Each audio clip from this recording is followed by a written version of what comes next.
we have Gabe here to present about the legislation and how that process works in Massachusetts. Gabe Adams Keene is the Director of the Legislation and Communications for State Senator John Velis. And Senator Velis represents the Hamden and Hampshire, can't pronounce these well, district in the Massachusetts State Senate. So Gabe, I'm just going to pass this on to you and let you introduce yourself. Thank you. My name is Gabe Adams Keene. I'm the Senator's Legislative Director, and I do communications for him as well. So mostly what I do is policy and bill research. Any legislation that the Senator is filing, anything that he's voting on, and anything that comes before him in committee. Those are sort of the areas where I help him out. So we'll just get going into it then.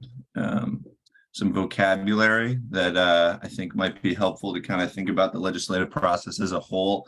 There's a lot of terms throughout the legislative process that kind of get thrown around and are an important part of sort of how things get done. So a bill is really the most basic level. These are in alphabetical, but a bill is really the most basic level. It's a draft of any proposed law that gets presented to the legislature, anything that gets submitted.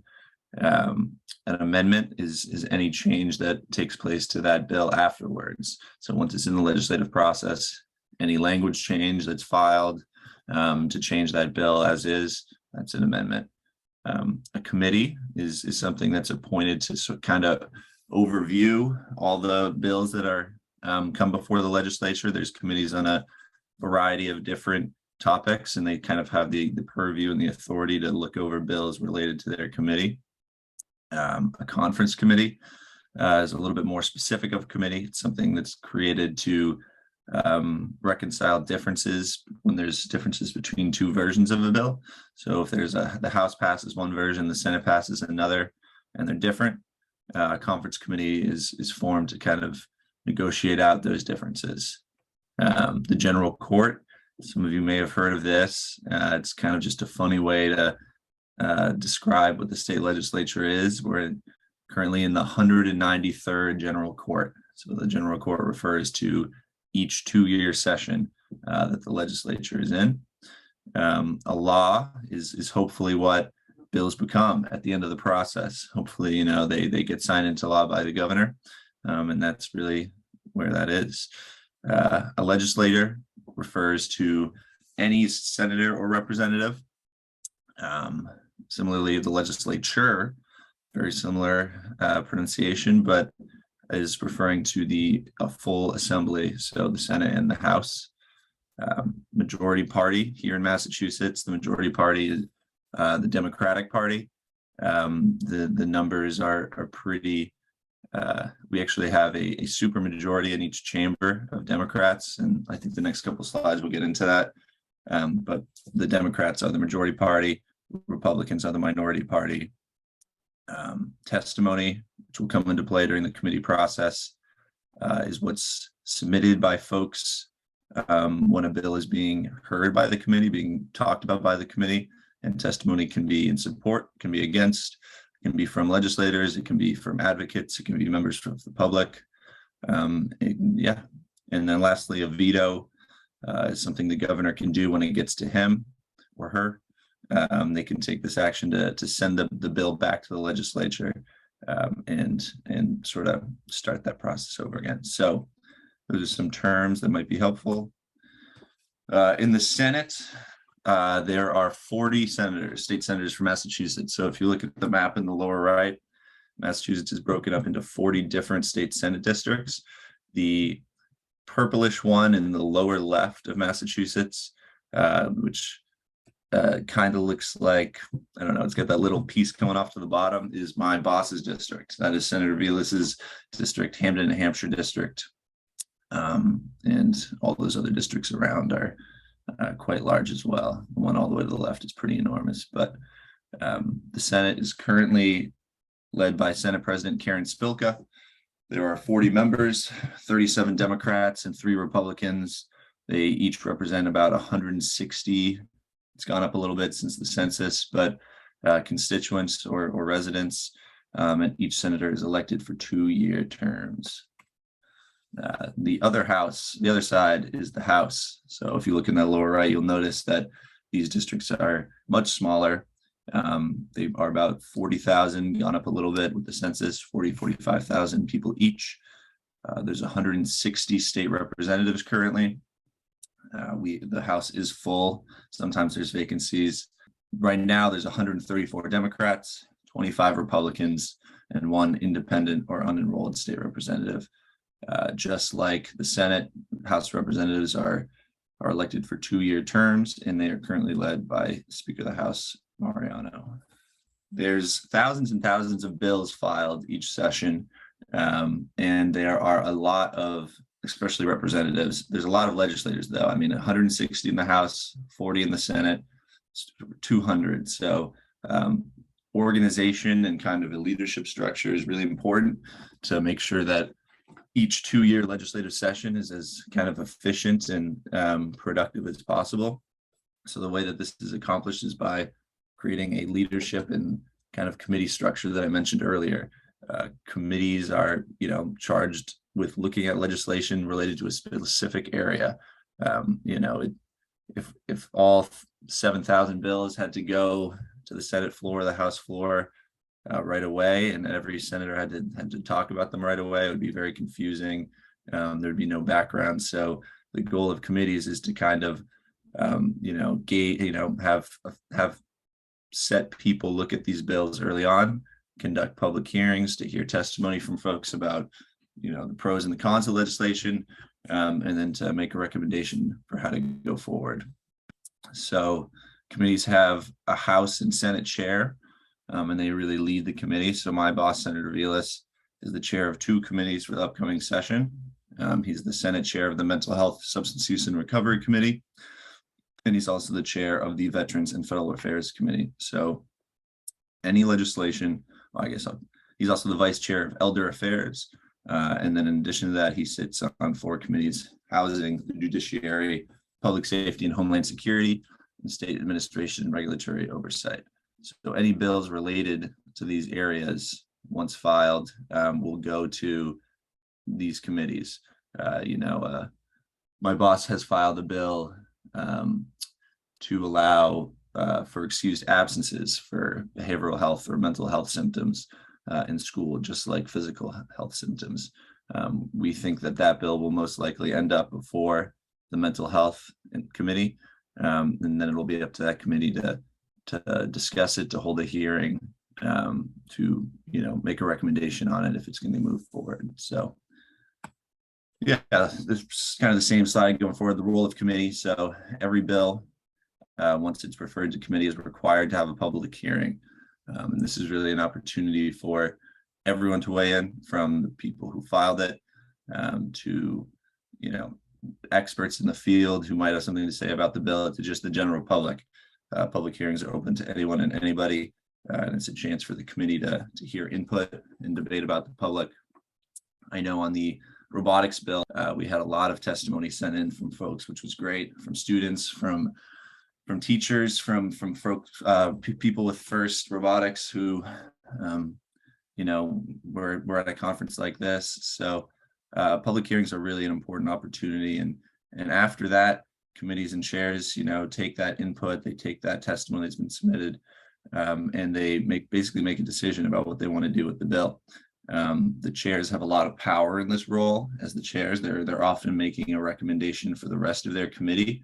But in the end, it's going to be up to the entire committee to decide if they want to move the bill forward to the Senate floor for a vote, if they want to make some changes, if they want to send it to another committee to have them take a look, or if they want to say, this isn't the right session, or this bill we don't think should move forward. So going back to the kind of beginning of the process, and if you look down at the bottom, step 1, there ought to be a law.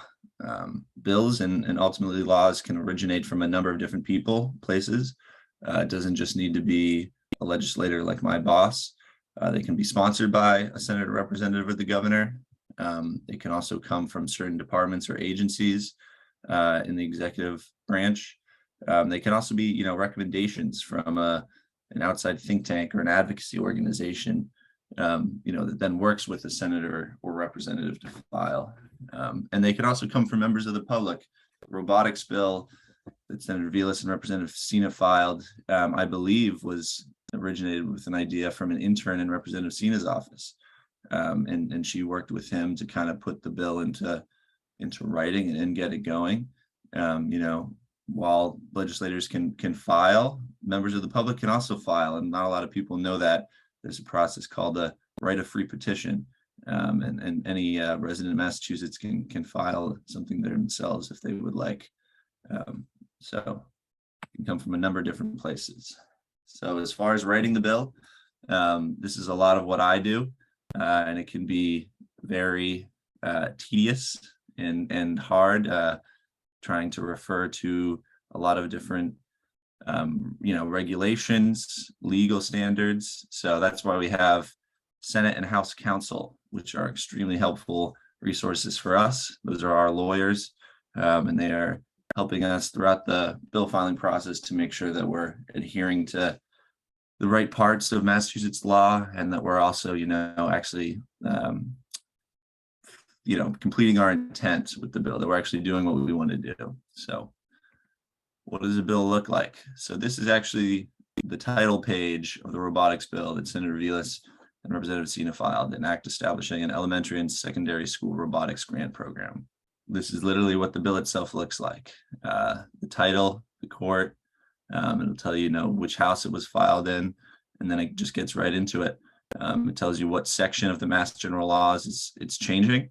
And here you can see that Chapter 15 of the General Laws, which refers to education funding, is amended by adding the following section, and then it puts into place the next three subsections, A, B, and C, which establish a grant program. And yeah, this is really what it looks like. This is a somewhat shorter bill, which is nice. It's easy to comprehend, and yeah. So once a bill is filed, it as I said, it's really, it gets referred to a committee as the next step. But I guess just to backtrack, it's a petition that's filed by the legislator, and it accompanies a bill. But for all intents and purposes, the bill has been filed. It goes to a committee. A lot of times, the senator and representative will each file the same bill in their chamber. Senator Vilas and Representative Sina have done that. There's not, too much, reasoning for that, other than they get more chances to hear, get their point across, support it. So they filed that. Each of them have filed in their own chamber this session, and it'll go through the process together.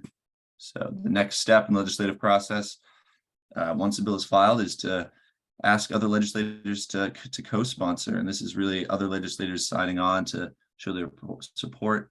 It's something that my boss can show to committee members when it's in committee and say, hey, we've got, so-and-so supporting this.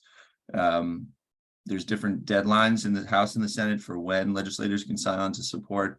In the Senate, currently, senators can co-sponsor until the bill is moved on from committee. So there's a whole lot of time, and a lot of time during the committee process. Legislators will sign on to co-sponsor after a public hearing, after they, hear some testimony that moved them or made them feel like it was a good bill. So this is an example of a bill my boss has filed related to animal welfare, an act relative to the humane protection of animals. As you can see, all these folks down below, these are different senators and representatives that have signed on already to co-sponsor. So it's really an indication that that legislator supports the legislation and is behind the idea. So once the bill is sent to committee, there's a public hearing. And from that, public hearing, the committee is going to make a determination. They can accept testimony during the committee. They can also, during the public hearing, they can also accept, testimony afterwards, written testimony. So after hearing is held, the committee has to issue its report. And this photo down below is an example of a public hearing, and I think that's Gardner Auditorium in the State House. A lot of times public hearings now are hybrid or remote, but they usually, when they're in person, can be quite exciting and yeah, especially if it's a hot button topic, they can be a lot of fun to watch. So after a public hearing, the committee issues a report, and they have a couple of options there. They can either recommend the bill to pass, to be reported favorably. They can recommend the bill cannot pass. They can say that the bill should be studied further, or they can discharge the bill to another committee, essentially saying, you know, we think another committee should take a look at this. We think maybe it's more in their wheelhouse. An example, you know, might be the mental health excused absence bill I mentioned earlier. You know, while it may go to the mental health committee first, it's possible that they would also want the education committee to take a look, since it's related to school absences. So, and then lastly, a committee can also redraft a bill themselves. So in this process, they can kind of take control of the legislation and put forward a version of their own and report that out. So, and that does happen fairly often. So after committee makes its report, we kind of get into the reading process, which can be a little bit confusing, but generally for a bill to become a law, there has to be 3 readings of it. After it's reported from a committee, it gets its first reading in the Journal of the House or the Senate. It's literally during a Senate session that we have each week. They will read the committee reports, you know, what bills were reported out, what bills were reported somewhere else. And, you know, if a bill was reported adversely, if you know, the committee didn't think it should continue, then it does not get past first reading. If it is reported favorably or discharged to another committee, then the journal will also note that, and that's what happens after its first reading. After that first reading, you know, if it goes to another committee and they say all good, we're good with it too, then it comes back to the floor for a second reading. And on the second reading of the bill, literally they read through the bill, but at this point the bill is now subject to debate. This is a picture of the Senate floor, and this is where legislators can debate on the bill at this point. There can be amendments made, there can be motions made to delay or, you know, other things, but at this point it kind of becomes a live issue on the floor itself. After the second reading, you know, after all the amendments and everything's taken care of, it then goes to the third reading. And for third reading, there is actually a committee on bills in the third reading. Just like we had Senate Council looking at the bills when we originally filed them, the Committee on Bills in the third reading is here at this point to really make sure that we're not, you know, changing, you know, the constitutionality of anything, that we're adhering to, you know, the right legal standards, especially with any amendments that may have passed at this point during second reading, wanting to make sure that nothing we've changed is duplicative, contradicts existing law, or anything like that. So after the Committee on Bills in the third reading is done with that, it heads back to the House or Senate floor. And yeah, then the bill's read a third time. So by this point, you know, some people may be tired of hearing about the bill. It's third times through, but that's the process. And, you know, once it's read for a third time, again, they can debate, they can make amendments, they can file motions. It's a live issue. And once that debate concludes, a vote is taken on whether to pass the bill to be engrossed. And this is kind of the first formal vote that's taken by the entire chamber at this point on the bill as a whole. So if you can see to the right, that's an example of a vote that the House of Representatives have taken. The green lights are yeses, the red lights are no. And as you can see, they're voting on engrossment of the bill. That's only some of the reps. There's obviously 160, but that's kind of a typical vote. So once it's engrossed, say it's engrossed by the House, then it has to go to the other branch. It has to go to the Senate to also be engrossed. It goes through the same 3 readings again in the other branch. That process can take some time, and the other branch can have their own amendments. They can consider the bill that was passed by the House and say, hey, we want to add this and that, or we want to change this and that. And they go through their process. And if they engross it, then it is sent to the Legislative Engrossing Division to be typed out on some special paper. So this is where we kind of get into the conference committee piece. The House, House has filed the version now. Senate's filed a version now, or sorry, the House has passed a version now. The Senate has passed a version now. If that second branch, the Senate in this example, has made some changes, then it has to go back to the House again, and they have to accept those changes. You know, they have to look at them and see the changes the Senate made and decide that those are worthwhile and they want them. So if they don't agree on that, if they don't agree on those changes, then a conference committee is formed to kind of negotiate out these differences between the two bills. It's a bipartisan conference committee always. It's 2 members of the majority party and 1 member of the minority party from each branch. So 2 Democrats and 1 Republican from the House, and 2 Democrats and 1 Republican from the Senate. And they are working to come up with a compromise bill that they'll then file a report on, that they'll then send back to each Senate and the House. And at that point, the Senate and the House can accept that compromise bill, or they don't accept it. There's no more debate. There's no more amendments. That is the final piece that they get to decide on. So we finally get to that point where there's a compromise bill. It comes back, and at that point, the Senate and the House once again have to vote to enact the bill. This is the final piece, the final version of the legislation, and once it's enacted, it's sent to the governor, and the governor, Governor Healy, now has the authority to do a couple of things with it. She can sign the bill into law, she can veto the legislation, or she can send it back to the legislature with some recommended amendments. If she vetoes it and the legislature wants to override it, they can override that veto with a 2/3 vote. And final step, the bill becomes law, whether the governor signs it, or whether the veto is overridden. The new law usually takes effect in 90 days, but the legislation can specifically state that it needs to take effect quicker. And yeah, that original idea, which, you know, for the robotics bill started with an intern in Representative Sina's office, has gone through the committee process and hopefully become a law. The budget process is really one of the major things that the legislature does every year. Well, one of the major things that state government does every year. It's the funding for every state entity in the state. It's based off of state revenue that we're taking in, income tax, different types of taxes. And yeah, it funds, the state budget funds a lot more than people think. It funds, our schools, funds our things in our local communities, our municipalities, state police, so many different things. And it's an exhaustive process. And one of the major things that my boss works on every year. So yeah, so the fiscal year is July 1st to June 30th. And that is what each state budget is financing, that specific timeline. So any budget bills, any money bills, any tax bills, anything to do with money has to do in the House of Representatives, has to begin in the House of Representatives. It can't start in the Senate. And it has to be the budget has to be based on state revenue.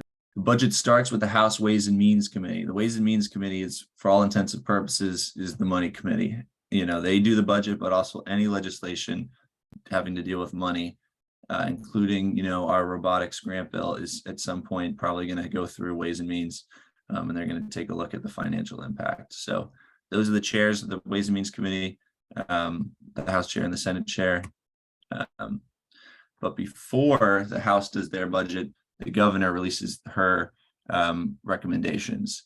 After the governor releases her budget, which we just referred to as kind of the gov budget, the House begins their budget process. In late February and early March, chairs meet with legislators to discuss their budget priorities. Then they release their own budget. They hold hearings across the state. They're taking in input from the governor's office, as well as the administration on tax revenue. And after all that, after they've released their budget, then the budget goes to the House floor for a debate. Just like any other piece of legislation, there's an opportunity to file amendments to the budget. Typically, there are quite a lot of amendments filed, especially in the House with so many members, because different members want to advocate for their districts. They're trying to secure funding for projects in their district they think are important. They're trying to secure funding for projects that are statewide that they think are important and will have an impact. So the budget debate can be long. Budget week is quite a grind, and it can be some very late nights. And once the House completes its debate, Once they vote on the budget and pass it, it's sent on to the Senate. The Senate budget, which so that would be where my boss plays his role, and kind of where I play my role for the budget process. It's released in usually the second week of May. It's completely separate from the House and Governor's budget. It's the Senate version, though we have the same hearings, we have the same information from the governor. Oftentimes the Senate and House will have different priorities that they're funding differently, different programs that they think are need increases this year. And then in the third week of May, once the Senate budget is been released and we've had a chance to take a look at it, we debate it. There's senators are going to file amendments just like the House. And once that amendment process is done, we vote on the budget after the debate. There's almost always differences in the House and Senate budget that necessitate a conference committee to kind of negotiate out those differences. The only difference here for the budget is it's a slightly bigger conference committee. The budget is huge, so they give one more legislator from each chamber. So it's going to be 4 members trying to deal with this. And typically Massachusetts, is late on its budget. Historically, we've been very late getting it done. So oftentimes we will pass supplemental budgets in the meantime to kind of hold this over until the conference committee finishes its work. Once they do, sent back to the Senate and the House to be approved, and then to the governor's desk. Governor has the same options with the budget. They can approve it, they can veto it.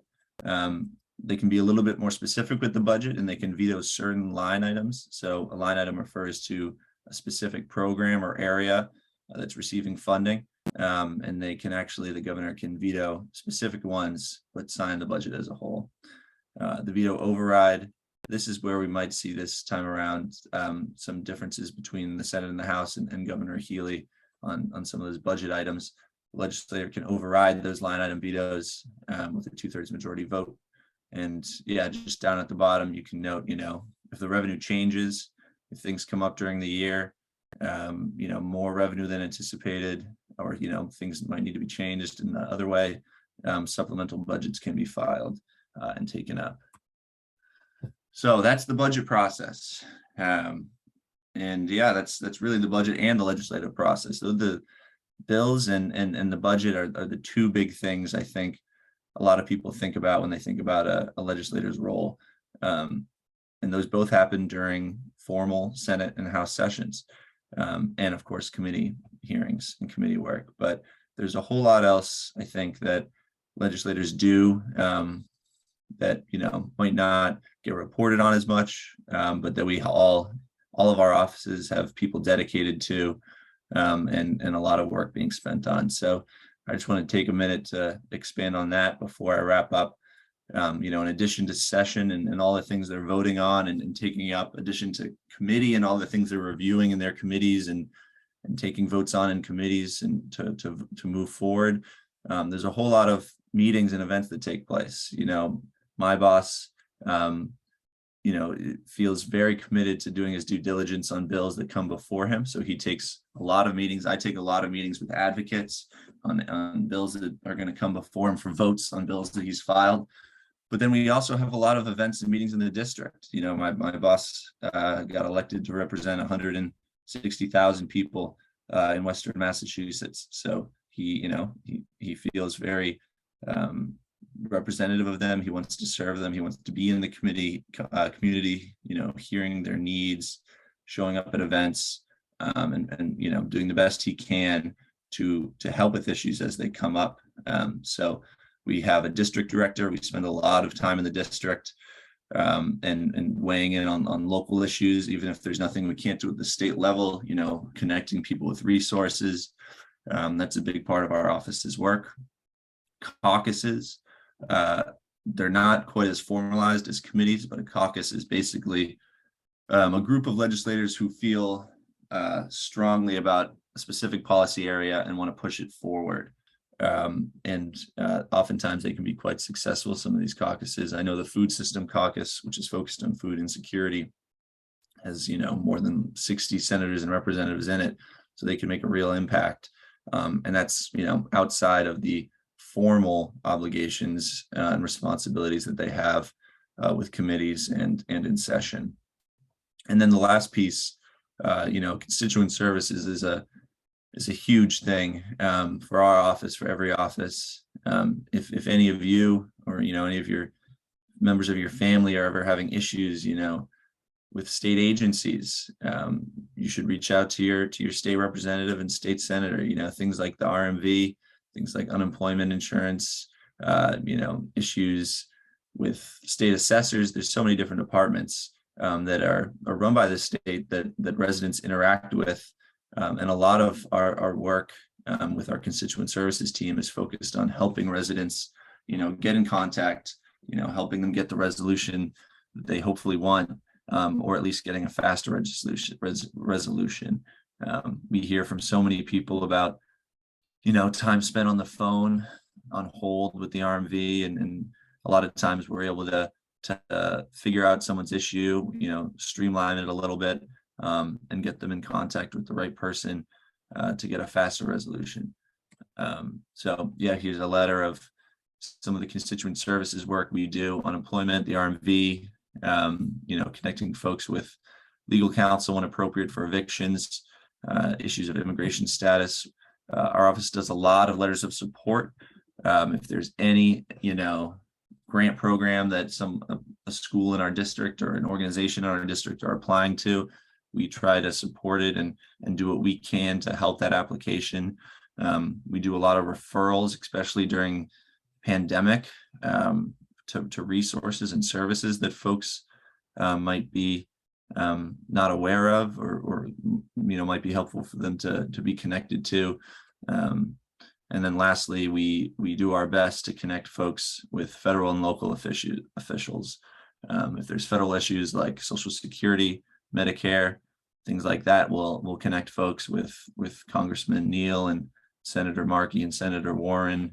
And then, same way the other way, if there's issues on a local level, local housing authorities, local property taxes, things like that, we'll do our best to connect people with the appropriate local officials to see if we can help them out.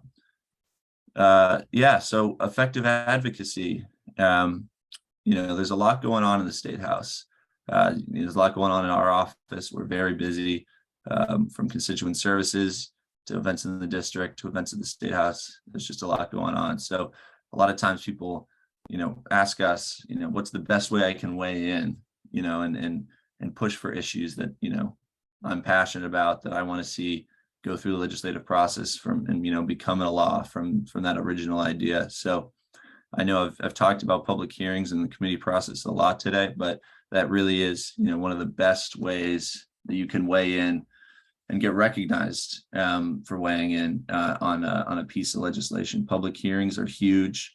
They're where, people hear from residents, from advocates, from experts, from other legislators about the bill, how important it is, what they like about it, what they don't like about it. It's really, really critical period of time for the committee, which ultimately, that committee is going to make a decision on whether the bill should move forward. So can't stress that piece enough. And with that, it's really great to get organized.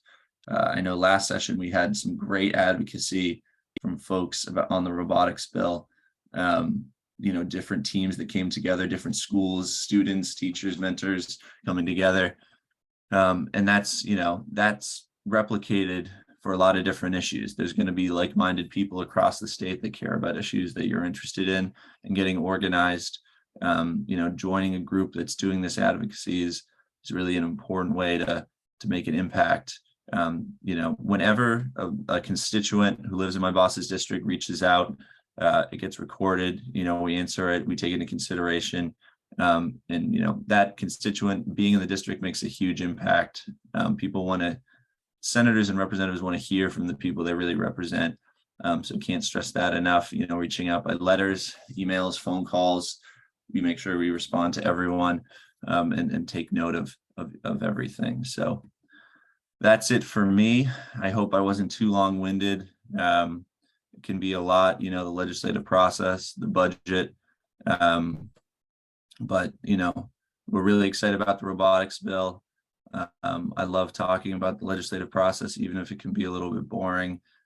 It's exciting, and it's really cool to see an idea go the full circle, from something that someone originally thought up of who knows when, to actually going through and the formal process and getting weighed and becoming law. So excited to be here and happy to take any questions that people might have. And I put my contact information on the next slide. I'm always happy to chat. We're always happy to have people visit the State House or anything like that.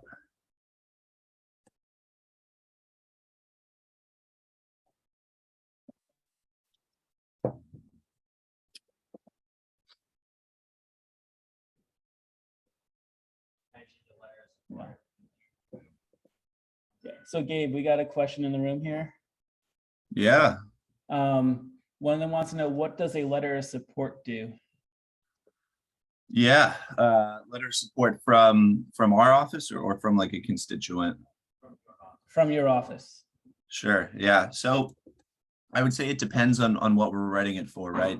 A lot of times we'll get, requests from students who might be, applying to school or might be applying to a state program or something like that. And in that situation, a letter of support from our office can I think have a big impact, especially, if it is a state agency or something like that, a position.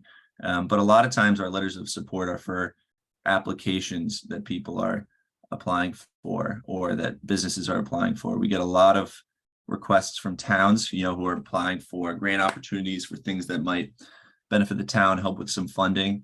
And if they're a state grant opportunity, one of the first things that agency, that department is looking for is, where are the state officials for this area on this issue? Are they in support?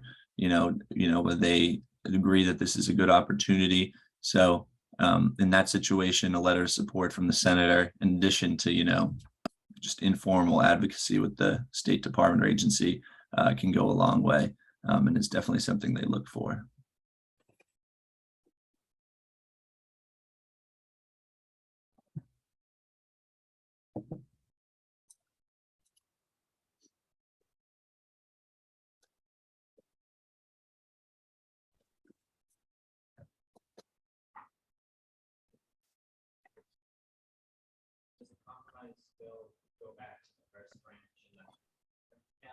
Okay, so we got another question here.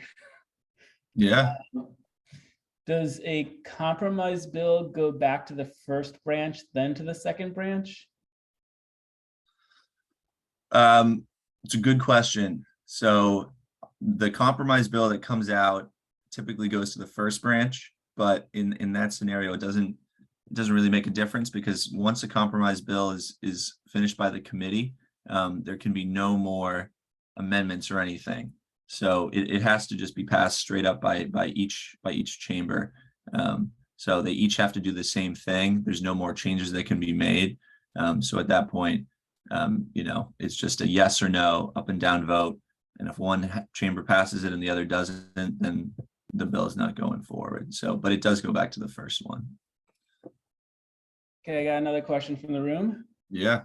How many times can a bill have changes, or I guess get changed? Yeah. So it's really, it's kind of unlimited to a degree, right? I mean, once the bill's filed, the first time changes can be made is when it gets to committee, and the committee can make changes that they want, and then they can refer it on. And then if it gets to another committee and they decide they want to make changes, they can, and they can move it on. And then when it gets to the Senate and House floors themselves, the amendment process, can be long. People can file hundreds of amendments. They might not get through. Amendments can be typically harder to get through, especially, if someone's filing a lot of them. People will be like, you're changing the intent of the whole bill. But to a degree, those amendments can be just continuously filed if that's what folks want to do. Obviously the goal is never to completely change, the original idea. It's, changes are being made, hopefully and usually with the intent of making the bill stronger, of clearing up things that might be unclear. But to a degree, yeah, it's the legislative process is meant to incorporate change, and changes to the bill itself. Thank you so much for your time. We appreciate it. It was a great presentation. You're getting a round of applause in the room. Yeah, I can hear the great. That's great to hear. I appreciate it, guys. You know, I don't know where you guys are in your high school and college journeys, but you know, if the senator of our office, if I can ever be of help with anything, if you're curious with other questions, please don't hesitate to reach out. And yeah, I wish you all the best of luck with everything you've got going on. And thanks for having me today. Thank you for coming.